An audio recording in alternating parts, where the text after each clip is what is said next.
Hello everyone. Today we will continue with chapter number 6 of civics, outcomes of democracy. In the previous part we have discussed reduction of inequality and poverty, and in today's lecture we are going to start with accommodation of social diversity. Do democracies lead to peaceful and harmonious life among citizens? Yes बिल्कुल, क्योंकि democracy के अंदर ही हम ये expectation कर सकते हैं, democracy से ऐसा एक्सपेक्ट कर सकते हैं कि democracy will produce a harmonious social life. Harmonious means हम मिलजुल कर आपस में प्यार से रह सकें. We have seen in the earlier chapters how democracies accommodate various social division. Like in chapter number 1 of the same book, we have seen the example of Belgium. Belgium का एग्जाम्पल अगर हम याद करें तो हम वहाँ पे देखते हैं कि किस तरीके से वहाँ पे सक्सेसफुली नेगोशिएट किए गए differences among the ethnic populations जो वहाँ की थी, उस पॉपुलेशन में कैसे नेगोशिएट किए गए, समझौते किए गए और कैसे मतलब वहाँ पे अकोमोडेट किया गया डिफरेंट सोशल डाइवर्सिटीज़ को. सोशल डाइवर्सिटीज़ का मतलब होता है स्टूडेंट कि different religion, different caste, creed, customs, इनको हम क्या बोलेंगे? Social diversity. तो यहाँ पे बेल्जियम का एग्जाम्पल हमें यही बताता है कि डेमोक्रेसी के अंदर किस तरीके से हम अकोमोडेट किया डिफरेंट एथनिक ग्रुप्स को, एथनिक पॉपुलेशन को वहाँ पे अकोमोडेट किया to conduct their competition, and this reduces the possibility of these tensions becoming exclusive और violent. Okay, so no society can fully be permanently resolve conflict. ये तो बात पक्की है कि किसी भी सोसाइटी में से कन्फ्लिक्ट को पूरे तरीके से दूर नहीं किया जा सकता. कन्फ्लिक्ट तो रहेंगे ही, क्योंकि डाइवर्सिटी अगर है तो वहाँ पे लड़ाई झगड़े भी रहेंगे, कन्फ्लिक्ट भी रहेंगे. लेकिन डेमोक्रेसी के अंदर डिफरेंट ग्रुप्स के पीपल को अकोमोडेट करके इन कन्फ्लिक्ट को काफ़ी हद तक दूर ज़रूर किया जा सकता है. जैसे अगर आप याद करो, क्लास 9th का एग्जाम्पल था, नाजिज़म वाले चैप्टर में आपने डिस्कस किया था कि जो हिटलर थे वो बहुत हेट करते थे जूस से, और मतलब आर्यन जो रेसिस के पीपल थे उनको सपोर्ट करते थे, जिसकी वजह से जूस को उन्होंने कंसंट्रेशन कैंप्स में डाल दिया था, काफ़ी टॉर्चर किया था जूस पीपल के साथ. तो क्योंकि वहाँ पे क्या थे, डेमोक्रेसी नहीं थी, मोनार्की सिस्टम था. तो इस तरह की चीज़ जो है किसी भी डिक्टेटरशिप या मोनार्कल सिस्टम में बिल्कुल भी नहीं पॉसिबल हो सकती. डिफरेंट सोशल ग्रुप को अगर अकोमोडेट करना है तो ये चीज़ सिर्फ डेमोक्रेसीज़ के अंदर ही जो है वो अकोमोडेट की जा सकती हैं. तो इसके लिए जो है democracy is best suited to produce this outcome. इस आउटकम को प्रेजेंट करने के लिए, इस आउटकम को प्रॉपर मतलब अकोमोडेट करने के लिए डेमोक्रेसी जो है वो बेस्ट फॉर्म ऑफ गवर्नमेंट है. जबकि नॉन डेमोक्रेटिक राइम्स के अंदर हमेशा टर्न ए ब्लाइंड आई और सप्रेस कर दिया जाता है, काफ़ी चीज़ों को सप्रेस कर दिया जाता है, जो इंटरनल सोशल डिफरेंसेस हैं उनको दबा दिया जाता है. एक ही ग्रुप को, यानी कि ये मोनार्क पे डिपेंड करेगा, राजा पे डिपेंड करेगा या फिर डिक्टेटर पे डिपेंड करेगा कि वो किस ग्रुप को सपोर्ट करे, किस कास्ट को सपोर्ट करे. जिस कास्ट से वो बिलोंग करता होगा बेसिकली वो उसी ग्रुप या उसी कास्ट को सपोर्ट करेगा या फिर उसी रिलीजन को सपोर्ट करेगा. तो ये चीज़ तो डेमोक्रेसी में ही है कि हम अकोमोडेट कर सकते हैं डिफरेंट सोशल ग्रुप्स को, डिफरेंट कास्ट को, कल्चर को, रिलीजन को अकोमोडेट कर सकते हैं.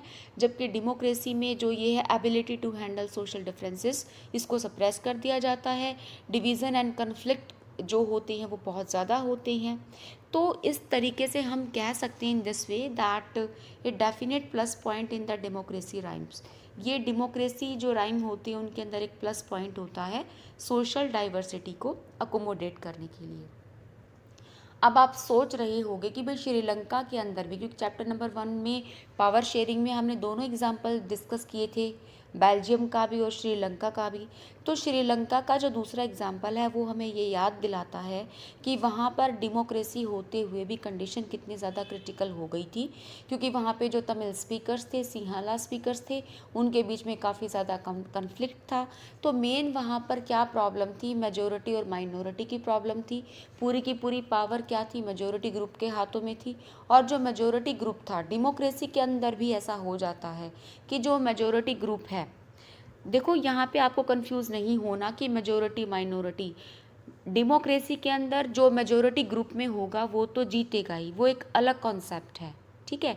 यानी कि जो इलेक्शन जो है कंटेस्ट कर रहा है वहाँ पे जो मेजोरिटी, जिस ग्रुप की भी मेजोरिटी होगी वो जीत जाएगा। लेकिन यहाँ पे हम बात कर रहे हैं कि difference between minority group and the majority group, यानी कि माइनॉरिटी इन रिलीजन भी हो सकता है, माइनॉरिटी इन लैंग्वेज भी हो सकता है, माइनॉरिटी इन कल्चर भी हो सकता है, ठीक है। तो श्रीलंका में बेसिकली क्या था कि जो मेजोरिटी ग्रुप था उसके हाथ में बेसिकली पावर थी, वहीं जो पीपल थे उसको जो थे वो इलेक्ट करते थे, तो जिसकी वजह से वहाँ पे माइनॉरिटी जो ग्रुप्स थे उनके हितों को दबा दिया जाता था। तो बेसिकली यहाँ पे ये बताया गया है कि democracy must fulfil two condition in order to achieve these outcomes. अगर इन आउटकम्स को अचीव करना है तो डेमोक्रेसी को दो कंडीशन तो फुलफिल करनी ही करनी पड़ेंगी। सबसे पहली कंडीशन क्या है कि it is necessary to understand that democracy is not simply rule by majority opinion, कि जो डेमोक्रेसी है वो मेजोरिटी ओपिनियन से ही रूल नहीं करेगी। यानी कि जो मेजोरिटी ग्रुप है या मेजोरिटी रिलीजन है या फिर कल्चर है मेजोरिटी में, उसकी राय से ही रूल नहीं करेगी। The majority always need to work with the minority so that government function to represent the general view. So majority and minority opinion are not permanent. पहली तो कंडीशन फुलफिल क्या करनी पड़ेगी डेमोक्रेसी को, कि भाई अकोमोडेट करके चलना पड़ेगा। यानी कि अगर पावर में है मेजोरिटी ग्रुप तो उसको माइनॉरिटी ग्रुप को भी रिप्रेजेंटेशन देनी पड़ेगी, वहाँ पे भी कुछ रिजर्वेशन उसको देनी पड़ेगी, ताकि दोनों के बीच में नेगोशिएशन के साथ गवर्नमेंट को चलाया जा सके, ना कि एक ही ग्रुप के हित के बारे में सोचे। Clear? So that is the first condition. Then the second condition of the democracy क्या है कि it is also necessary that the rule by majority does not become rule by majority community. ऐसा नहीं होना चाहिए कि रूल बाय मेजोरिटी मीन्स ये नहीं होना चाहिए जो मैंने अभी आपको बताया था कि मेजोरिटी कम्युनिटी का ही रूल हो जाए। यानी कि जो मेजोरिटी में रिलीजन है, जो कल्चर मेजोरिटी में है, जो लैंग्वेज मेजोरिटी में है, उसी का रूल हो जाए। ये हो सकता है in terms of religion, race, linguistic group, किसी में भी हो सकता है। Rule by majority means that in case of every decision और in case of every election different persons and the groups they have to come up with same opinion. मतलब उनको हर एक को मौका मिलना चाहिए आने का, हर एक को इलेक्शन कंटेस्ट करने का मौका मिलना चाहिए, चाहे वो मेजोरिटी है चाहे वो माइनॉरिटी है। तो यही प्रॉब्लम आई थी श्रीलंका के अंदर कि वहाँ पे बेसिकली मेजोरिटी ग्रुप जो था उसी के हाथ में पावर थी और वो अपने अकॉर्डिंग ही सारे के सारे रूल रेगुलेशन बना रहा था। Next topic is dignity and freedom of the citizen. अब यहाँ पे हम डेमोक्रेसी के आउटकम देखेंगे कि फ्रीडम की डिग्निटी और जो फ्रीडम होती है सिटीजन की, उसमें मतलब डेमोक्रेसी कितना रोल प्ले करती है। क्योंकि हमने पिछले टॉपिक में क्या डिस्कस किया था, अकोमोडेशन ऑफ सोशल डाइवर्सिटी, यानी कि डेमोक्रेसी के अंदर ही सोशल डाइवर्सिटी को अकोमोडेट किया जा सकता है। और डिक्टेटरशिप और मोनार्कियल अगर सिस्टम होता है तो उसके अंदर सोशल डाइवर्सिटी को अकोमोडेट करना बहुत ज़्यादा मुश्किल हो जाता है। एक तरीके से वो मोनार्क या डिक्टेटर के रहमो करम पे ही डिपेंड करेगा। Fine. So in this topic dignity means basically respect. Okay, respect, value रखे, सिटीजन का भी अपनी एक आइडेंटिटी हो, हर कोई उसके फेलो सिटीजन जो है उसको रिस्पेक्ट करें, that is the mean of dignity and freedom of the citizen. तो democracy, as we are discussing about the outcomes of democracy, तो इस टॉपिक में भी हम ये डिस्कस करेंगे कि डेमोक्रेसी के अंदर कितनी मतलब फ्रीडम एंड डिग्निटी मिलती है सिटीजन को, मतलब किस फॉर्म ऑफ गवर्नमेंट में ये डेमोक्रेसी में मिलती है, या फिर मोनार्की सिस्टम में, या फिर डिक्टेटरशिप के अंदर। So democracy stand much superior to any other form of government in promoting dignity and the freedom of the individual। ऐसा हम मानते हैं कि जो डेमोक्रेसी है एक तरीके से हम, क्योंकि हम हर एक चीज़ के अंदर एक्सपेक्टेशन लेके चल रहे हैं कि हम डेमोक्रेसी से क्या एक्सपेक्ट करते हैं। यहाँ पे हमारी एक्सपेक्टेशन क्या है डेमोक्रेसी से, कि डेमोक्रेसी में ऐसा होगा कि सिटीजन को उसकी डिग्निटी मिलेगी और उसको फ्रीडम मिलेगी हर तरीके की आज़ादी मिलेगी। Every individual wants to receive respect from the fellow being, ऐसा सभी चाहते हैं कि उनके फेलो बींग उनको रिस्पेक्ट दें, उनकी इज्जत करें। बहुत सारे कन्फ्लिक्ट तो सिर्फ इस वजह से भी हो जाती हैं क्योंकि इंडिविजुअल जो है ये फील करता है that they are not treated well with respect, कि उनके साथ तो रिस्पेक्ट हुई नहीं, उनको तो रिस्पेक्ट के साथ ट्रीट किया ही नहीं गया। So the passion for the respect and the freedom are the basis of democracy. ये दोनों चीज़ें डेमोक्रेसी का बेस हैं कि रिस्पेक्ट के लिए जो सिटीजन होते हैं उनके अंदर पैशन होता है, उनके अंदर फ्रीडम होती है कि उनको हर तरीके से फ्रीडम मिलनी चाहिए। So democracies throughout the world have recognised this at least in the principle, and this has been achieved in the various degrees in the various democracies। अलग अलग डेमोक्रेसीज़ में अगर हम एग्जाम्पल देखें तो इसको बहुत अच्छे तरीके से इस चीज़ को अचीव किया गया है। For societies which have been built for the long on the basis of subordination and the domination. देखिए, सबऑर्डिनेशन एंड द डोमिनेशन का मतलब है कि हमने बहुत टाइम तक डोमिनेशन बर्दाश्त किया है। ब्रिटिशर्स थे, पहले मुग़ल थे, मुग़लों का राज था, तो एक तरीके से वो अपना सबऑर्डिनेट उनका जो छोड़ते थे वो वही रूल करता था। तो इस तरह की परंपरा हमारी सोसाइटी में रही है। तो अब इन सब चीज़ों के बावजूद सिटीजन के अंदर एक फीलिंग, एक passion of respect and the passion of freedom जो है वो कूट कूट के भरा हुआ है। So it is not a simple matter to recognise that all individual are equal, कि भाई हर एक को मतलब इतना आसान नहीं था उस टाइम पे कि हर एक सिटीजन को इक्वल ट्रीटमेंट उसके साथ मिली। And take the case of dignity for women, यहाँ पे एग्जांपल दिया गया है वीमेन का, कि जो बहुत सारी सोसाइटीज़ हैं पूरे वर्ल्ड के अंदर, अगर हम हिस्टोरिकली उठाकर देखें, क्योंकि जो हमारी सोसाइटी रही है वो पुराने टाइम से ही मेल डोमिनेटेड सोसाइटी रही है। बहुत सारे स्ट्रगल किए हैं विमेन ने अपने वजूद को पाने के लिए, इक्वलिटी पाने के लिए, some sensitivity today and that respect. वो ये बताती है कि विमेन ने बहुत ज़्यादा स्ट्रगल किए हैं अपने आप को स्ट्रॉन्ग बनाने के लिए, अपने इक्वल रिप्रेजेंटेशन पाने के लिए हर एक चीज़ में। बट ऐसा नहीं है कि that doesn't mean that the women are actually always treated with respect. अब तो को विमेन ने इतने ज़्यादा स्ट्रगल किए हैं इक्वलिटी पाने के लिए, हम देखते हैं अपनी सोसाइटी के अंदर कि इक्वल ट्रीटमेंट, इक्वल राइट्स के लिए, इक्वल ह्यूमन राइट्स के लिए। लेकिन इसका मतलब अभी भी ये नहीं है कि अगर आज उन्होंने वो राइट्स, वो सब कुछ चीज़ें अचीव कर ली है इतने स्ट्रगल के बाद, फिर भी सोसाइटी में इक्वल रिस्पेक्ट उनको मिलेगी। क्या मिलती है? बिल्कुल नहीं मिलती। बहुत सारे एरियाज़ में बिल्कुल भी इक्वल ट्रीटमेंट, इक्वल रिस्पेक्ट नहीं मिलती। But it becomes easier, but once the principle is recognised, एक बार ये प्रिंसिपल अडॉप्ट कर लिया, it becomes easier for women to wage a struggle against what is now acceptable legally and morally. लेकिन एक बार उनको ये मतलब राइट मिल गया, लीगली अगर राइट मिल गया, तो लीगली अगर एक्सेप्ट हो गया, ये सब चीज़ें अगर लीगली उनको एक राइट मिल गया, तो उनके पास एक मतलब मोटिव मिल जाएगा, उनको मतलब अपोज करने का मोटिव मिल जाएगा। इन ए नॉन डेमोक्रेटिक सेटअप में तो ऐसा सोच ही नहीं सकते हैं। डेमोक्रेसी में एटलीस्ट ये तो सोच सकती हैं कि हमने अचीव कर लिया है, और लीगली अगर हमारे साथ अगर रिस्पेक्ट नहीं होगी तो लीगली हम इसको ले सकते हैं, हम इसको प्रोटेस्ट कर सकते हैं। एटलीस्ट इतना तो होता है डेमोक्रेसीज़ में। लेकिन नॉन डेमोक्रेसीज़ में तो ऐसा कुछ होता ही नहीं है। मतलब लोग अपने दिमाग में ये चीज़ ला भी नहीं सकते हैं कि इक्वलिटी के लिए डिमांड कर सकते हैं, ठीक है। Principle of individual freedom, dignity, ऐसा सब कुछ भी नहीं होता नॉन डेमोक्रेटिक कंट्रीज़ में। Okay, the same is true of caste inequalities. यही सब चीज़ें कास्ट इनइक्वालिटीज़ के साथ भी होती हैं। Democracy in India has strengthen the claims of the disadvantaged and the discriminated caste for equal status and the equal opportunities। हमेशा वो डिमांड करते रहे हैं।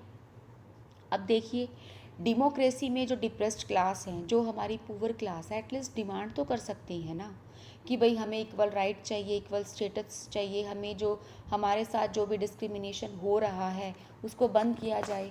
एटलीस्ट वो ये डिमांड तो कर सकते हैं ना। लेकिन नॉन डेमोक्रेटिक कंट्रीज़ में तो इस तरह की कोई डिमांड भी नहीं की जा सकती। But these lack the moral and the legal foundations Perhaps it is the recognition that the maker ordinary citizens value their democratic right. At least democracy के अंदर citizen के democratic right को value तो किया जाएगा। कहीं ना कहीं बेशक उनके साथ इक्वेलिटी नहीं हो रही, आज भी सोसाइटी में इक्वेलिटी नहीं है, लेकिन वो डिमांड तो रख सकते हैं ना अपने इक्वेलिटी के लिए डेमोक्रेसीज़ के अंदर। लेकिन नॉन डेमोक्रेटिक कंट्रीज़ के अंदर ऐसा कुछ भी नहीं होता, या फिर मोनार्कियल जो जहाँ पे सिस्टम है उनको रहमो करम पे रहना पड़ता है, मोनार्क के या फिर डिक्टेटर के। फाइन। तो इस चैप्टर का कंक्लूज़न हम क्या देखते हैं, क्योंकि हम क्या पढ़ रहे हैं, outcomes of democracy. Outcomes of democracy में लास्ट में हम क्या देखते हैं कि expectations from democracy also function as the criteria for judging any democratic country. What is the most distinctive about democracy is that its examination never gets over. सबसे बड़ी बात क्या है कि डेमोक्रेसी की एग्ज़ामिनेशन कभी ओवर नहीं होती है। हमेशा डेमोक्रेसी के ऊपर क्वेश्चंस किए जाते हैं कि डेमोक्रेसी में ये कमी है, डेमोक्रेसी में वो कमी है। ठीक है, तो डेमोक्रेसी की जो टेस्ट है वो कभी ख़त्म नहीं होते, एग्ज़ामिनेशन इसकी चलती रहती है। जैसे आपकी एग्ज़ामिनेशन चलती रहती है, एक पीरियोडिक टेस्ट के बाद दूसरा पीरियोडिक टेस्ट आपका आ जाता है। As democracy passes one test, it produces another test. Fine. So as people get some benefit of democracy, they ask for more.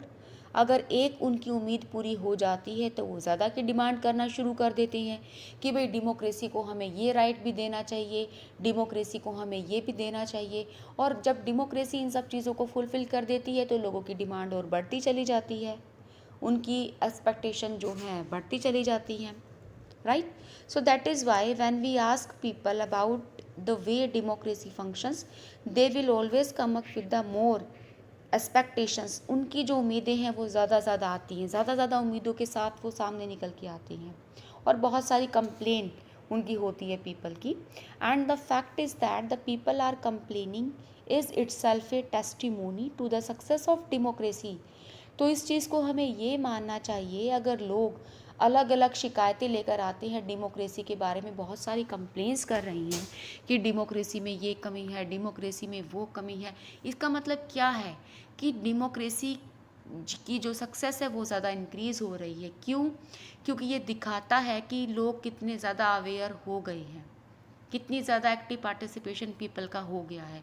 और जितना ज़्यादा एक्टिव पार्टिसिपेशन लोगों का डेमोक्रेसी में होगा, वो डेमोक्रेसी के लिए उतना ही बेस्ट है, उतनी ही ये डेमोक्रेटिक फॉर्म ऑफ गवर्नमेंट निखर के सामने आती चली जाएगी। जितनी ज़्यादा लोगों की अवेयरनेस, एक्टिवनेस, एबिलिटी इनके अंदर डेमोक्रेसी के अंदर जो है बढ़ती चली जाएगी, तो डेमोक्रेसी की जो सक्सेस है वो और ज़्यादा बढ़ती चली जाएगी डे बाई डे।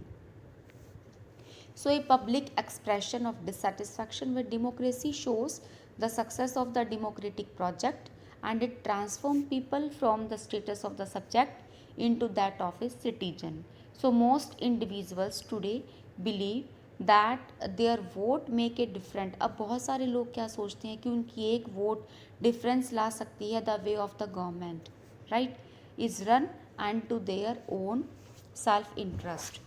तो लोगों की अवेयरनेस अब बहुत ज़्यादा बढ़ चुकी है। ये बहुत अच्छी बात है कि लोग जो है डेमोक्रेसी के ऊपर क्वेश्चनिंग करते हैं और उनकी उम्मीदें डेमोक्रेसी को लेकर डे बाय डे इंक्रीज़ होती जा रही हैं। It means people are taking actively participate in democracy, that is good for democracy. So at last we can say that democracy is the best form of government rather than any other form of government like the monarchical system and the dictatorship.